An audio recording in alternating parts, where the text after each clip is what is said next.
محاسبہ کرے، بندہ دیکھے کہ میری محبت، میرا عشق میرے حبیب پاک صلی اللہ علیہ وآلہ وسلم سے کیسا رہا پورا سال جو گزرا ہے، اس میں میں نے کتنا ان سے پیار کیا، کتنا محبت کی، کتنا عشق کیا، کتنا ان کے کردار کو اپنے کردار میں لایا، کتنا ان کی گفتار کو اپنی گفتار میں لایا، ان کے اٹھنے بیٹھنے کو اپنا اٹھنا بیٹھنا بنایا، ان کے چلنے پھرنے کو ہی اپنا چلنا پھرنا بنایا، ان کے کھانے پینے کے طریقہ کار کو اپنے کھانے کا طریقہ کار بنایا، ان کے میل ملاقات والے نظام کو اپنے میل ملاقات کا نظام بنایا، ان کے رسم و رواج کو اپنا رسم و رواج بنایا۔ کیا میرے محبوب کی ان سب معاملات میں جھلک نظر آتی ہے؟ اگر آتی ہے تو الحمدللہ پڑھنا چاہیے، اور پھر شکرانے کا نفل ادا کرنے چاہیے، صدقہ خیرات کرنا چاہیے، اور پھر آئندہ کے لیے عہد کرنا چاہیے، وعدہ کرنا چاہیے کہ میں اپنی شکل و صورت کو اور اپنے کردار کو رسول اللہ صلی اللہ علیہ وآلہ وسلم جیسا بنا لوں گا۔ اگر کوئی بندہ ایسا نہیں کر سکتا تو پھر اس کو کوئی ضرورت نہیں ہے، اگر وہ جلسے نکالے، جلوس نکالے، وہ اپنا جھنڈیاں لگائے، اپنا کچھ بھی کرے، وہ سب بیکار ہے، کیونکہ وہ اصل مدعا جو ہے اس سے ہٹ گیا ہے۔ تو اصل مدعا کیا ہے؟ آپ صلی اللہ علیہ وسلم کی محبت اور عشق کو اپنے اندر لا کر اپنے سارے اعمال و افعال، یعنی جسم کی تمام حرکات کو بھی اسی محبوب کے تابع کر دے، آتی اللہ و آتی الرسول کی ایک نشانی بن جائے۔ مزہ تو پھر ہے نا۔ تو جس طرح آپ دیکھیں نا کہ عید مناتا ہے بندہ، کتنا خوش ہوتا ہے، تو پھر یہ اس کے لیے یہ بھی عید ہو جائے گی، عید میلاد النبی، اس کے لیے پھر عید میلاد النبی بھی ایک بڑی عید ہے، اور پھر اس عید کو ضرور منانا چاہیے۔ ہاں، کون کہتا ہے نہ منائے؟ ضرور منائے، لیکن اس طریقے سے منائے۔ تو یہ عید میلاد النبی کوئی عام چیز نہیں ہے، اپنا محاسبہ ہے پورے سال کا۔ ہم کہتے ہیں ضرور نعت خوانوں کے مقابلے منعقد ہونے چاہیے، لیکن سسٹم وہ ہو کہ بھئی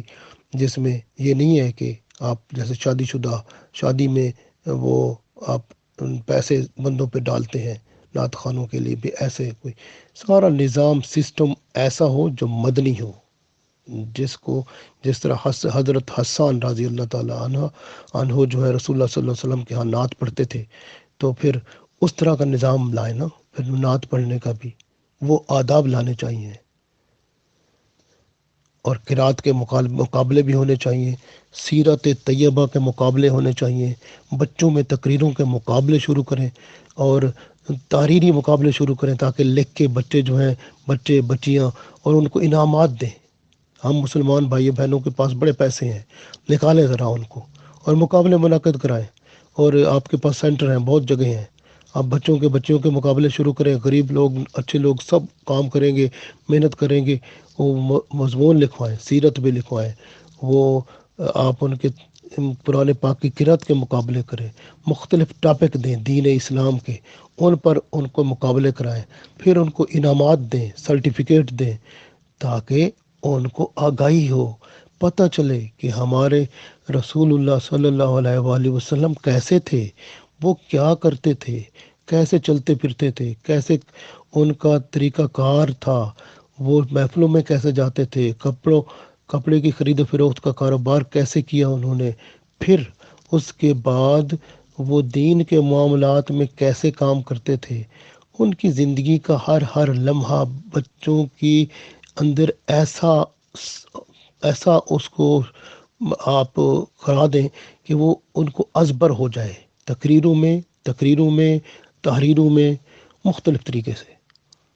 نہ صرف بچوں میں بلکہ بڑوں میں بھی، بوڑھوں میں بھی، عورتوں میں بھی، مردوں میں بھی،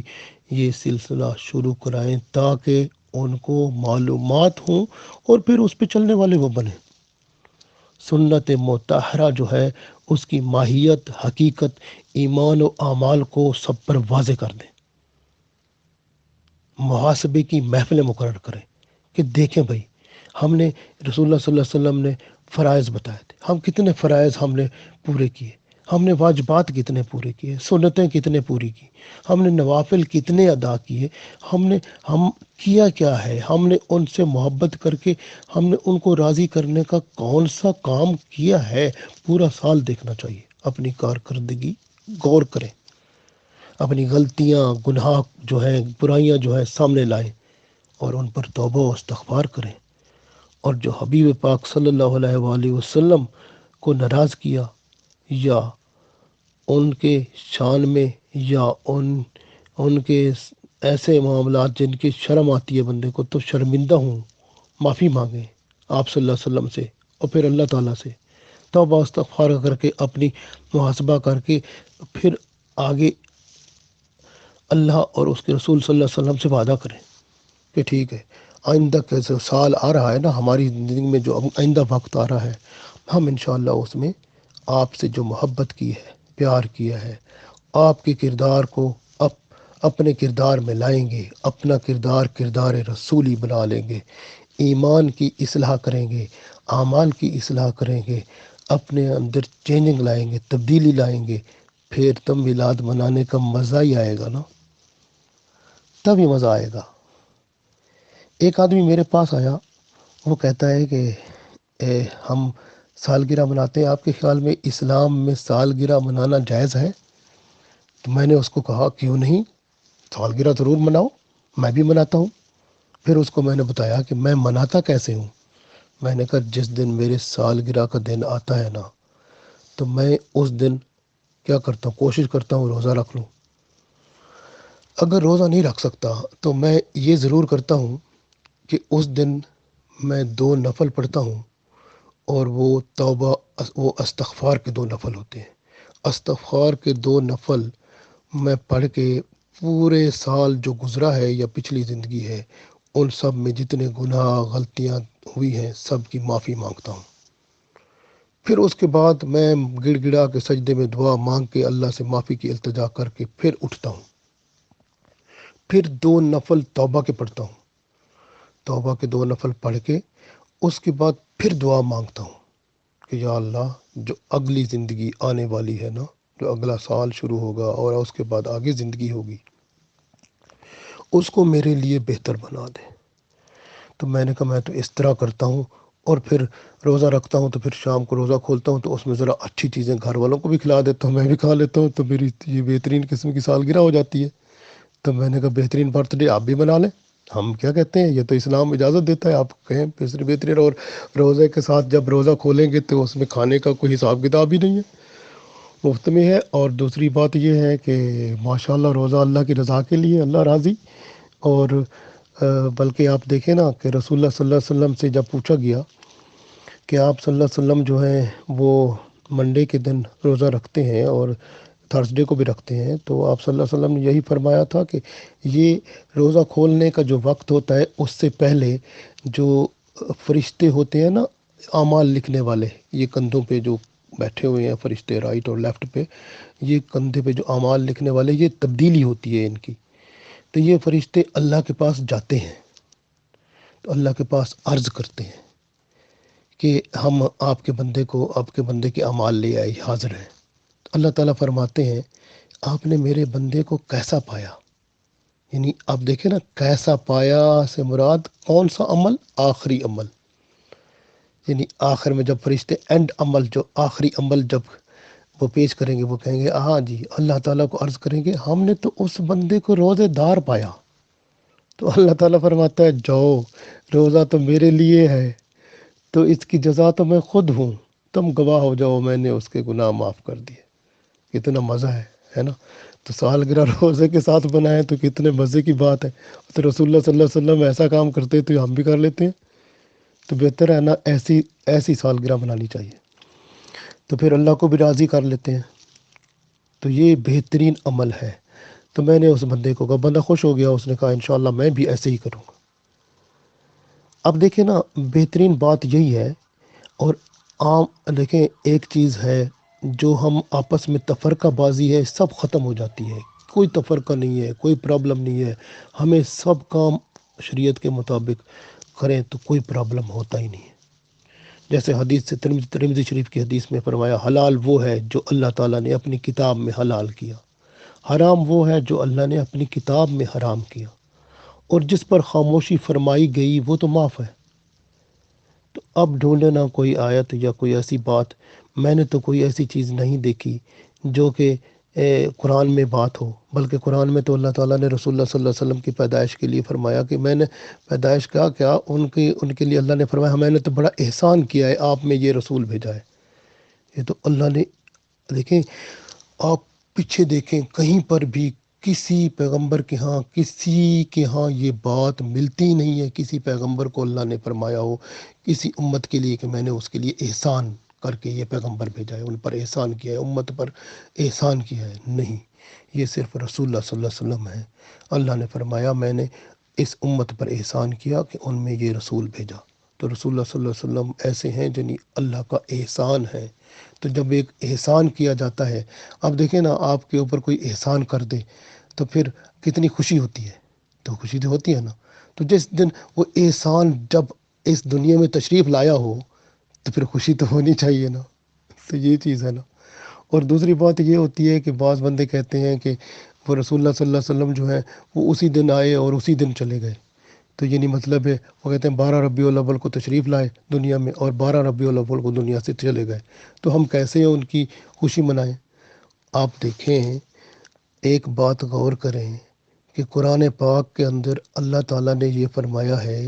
کہ ایک بندہ اگر شہید ہو جاتا ہے تو اس کو مردہ نہ کہو، وہ زندہ ہے، اور اس کو پھر سورہ آل عمران میں یہاں تک فرمایا گیا کہ اس کو ہم کھانا بھی دیتے ہیں، رزق بھی دیتے ہیں، سب کچھ اسی طرح جس طرح سب کچھ آپ کو ملتا ہے، لیکن آپ کو اس کا شعور نہیں ہے، آپ کو پتہ نہیں چلتا، تو اس لیے آپ اس کے بارے میں خیال نہیں کرتے، کیونکہ آپ کے ذہن میں وہ بات آ نہیں سکتی کہ وہ زندہ کیسے ہے، تو وہ زندہ ہے۔ اب ایک شہید زندہ ہے، غور کریں، شہید کون ہوتا ہے؟ وہ جو دشمن کے سامنے لڑتا ہے اللہ کی رضا کے لیے اور وہ دنیا سے رخصت ہو جاتا ہے۔ اب غور کریں کہ رسول اللہ صلی اللہ علیہ وسلم جب غزوہ تبوک سے واپس آ رہے تھے تو آپ صلی اللہ علیہ وسلم نے صحابہ کرام کو فرمایا کہ اب آپ چھوٹے جہاد سے واپس آ رہے ہیں، بڑے جہاد کی طرف جا رہے ہیں، یعنی جہاد اصغر سے جہاد اکبر کی طرف جا رہے ہیں۔ اور جہاد اصغر کیا تھا؟ چھوٹا جہاد کیا تھا؟ یہی کہ جب دشمن سامنے ہو اس کے ساتھ لڑیں اور شہید ہو جائیں، اور شہید قرآن میں زندہ ہے۔ اور پھر شہید، یہ تو شہید جس کو جہاد اصغر کہا گیا، چھوٹا جہاد، وہ زندہ ہے، اور جو جہاد اکبر میں مر جائے تو اس کی زندگی تو وہ اللہ ہی جانتا ہے، قرآن سے بالا تر بات ہے۔ آپ خود ہی فرمایا، دیکھیں رسول اللہ صلی اللہ علیہ وسلم کی حدیث دیکھیں، اور آپ دیکھیں کہ اللہ ہی جانتا ہے کہ جہاد اکبر کیا ہے، کہ نفس کے خلاف جہاد کرنا، نفس کہتا ہے جو اس کے خلاف کرنا، یعنی اب صبح سویرے آپ جیسے ہم صبح سے نماز کا ٹائم ہے، ہم سوئے ہوئے ہیں، بڑی نیند غضب کی ہے، اٹھنے کو دل نہیں چاہتا، تکلیف ہو رہی ہے اٹھنے کو، لیکن بندہ کیا کرتا ہے، اپنے اس نفس کو، جتنی بھی اس کی تمام لذتوں کو، ہر چیز کو چھوڑ کے، اس کو نفس کو ایک طرف کر کے اللہ کی رضا کے لیے نفس کی خواہشات کو دبا کے اللہ کی رضا کے لیے اٹھ پڑتا ہے۔ تو ایسا بندہ جو اللہ کی رضا کے لیے نفس کی خواہش کو دبا دیتا ہے، وہ جہاد اکبر کر رہا ہے، اس وقت وہ مر جائے تو اس شہید سے بھی زیادہ زندہ ہے جس کا قرآن پاک میں اللہ نے فرمایا ہے۔ اب غور کریں، یہ زندگی جو قبر کے بعد، یہ مرنے کے بعد ملتی ہے، اس کے بارے میں تو ہم تو نہیں جانتے، یہ تو اللہ ہی جانتا ہے۔ اب شہید کی، اور پھر دیکھیں کہ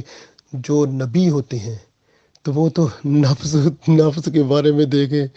وہ ایک نفس کی خواہش کو دبا کے، اللہ کی خواہش نفس پر سوار کر کے وہ جہاد اکبر کا رتبہ پاتا ہے اور اس زندہ شہید سے بھی اعلیٰ درجے پہ پہنچ جاتا ہے، تو پیغمبر کی زندگی کے بارے میں آپ خود ہی سوچیں۔ تو یہ جو ہے یہ سب اللہ جانتا ہے، سب کچھ آگے کے حالات جو ہیں، اور